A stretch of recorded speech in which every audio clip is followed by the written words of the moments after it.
The blog. It's the new black. Everybody's got one. And sometimes a few well-aimed words or a well-placed scoop can turn a nobody into a somebody with an awful lot of power.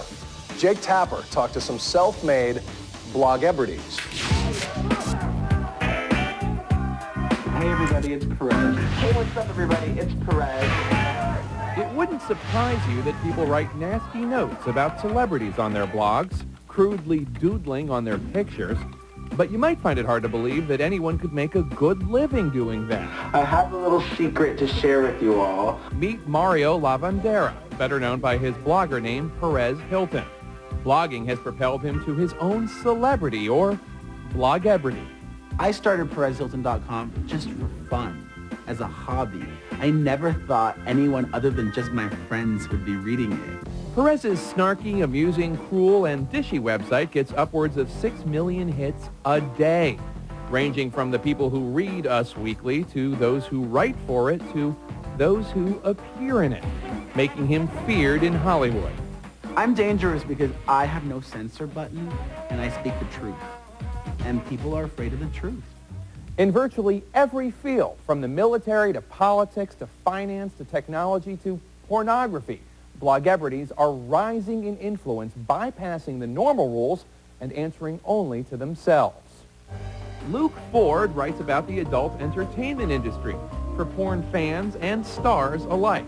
I was born to blog because I'm a rebel and I don't like other people telling me what to do, and I want to report things my way. He's a mass of contradictions. You wouldn't expect a preacher's kid who converted to Orthodox Judaism to write about porn's ugly side, but he does. I wrote a lot about sex, the sex industry, people getting into it, people getting out of it, people crusading against it. According to Technorati, a social media company that tracks blogs, by 2010, online revenue will total $26 billion. Farron Krenzel has taken the fashion world by storm through the blog fashionista.com, a must-read for about 200,000 each month, ranging from those who like fashion to those who live for it. I'll put it this way, I get invited to a lot of shows. We get a lot of inside scoops because people in the industry will say, you never heard this from me, but this is what's happening and I want to see it on your website first. In 2004, after landing a job at a fashion trade magazine, Krenzel started an anonymous personal journal, The Imaginary Socialite. It almost became like its own character outside of me, this girl that sort of knew everything and was always in the corner of parties and could tell people what was really going on. Fast forward 3 years later, that anonymous blogger now serves as editor for a commercial fashion blog and hosts a web-based show, Girls Gone Styled.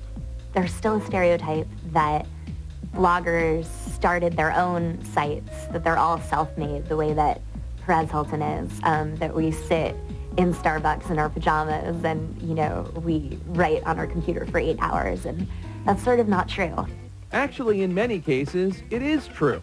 That's what's so amazing about bloggers. They can sit in their pajamas all day at home and post their comments, but blogebrities face bigger questions than which pajamas to wear.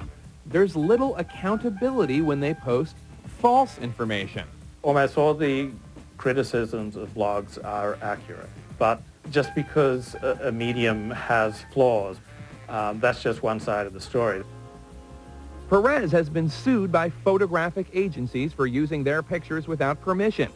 More recently, he's been criticized for insisting on his blog that Cuban dictator Fidel Castro is dead.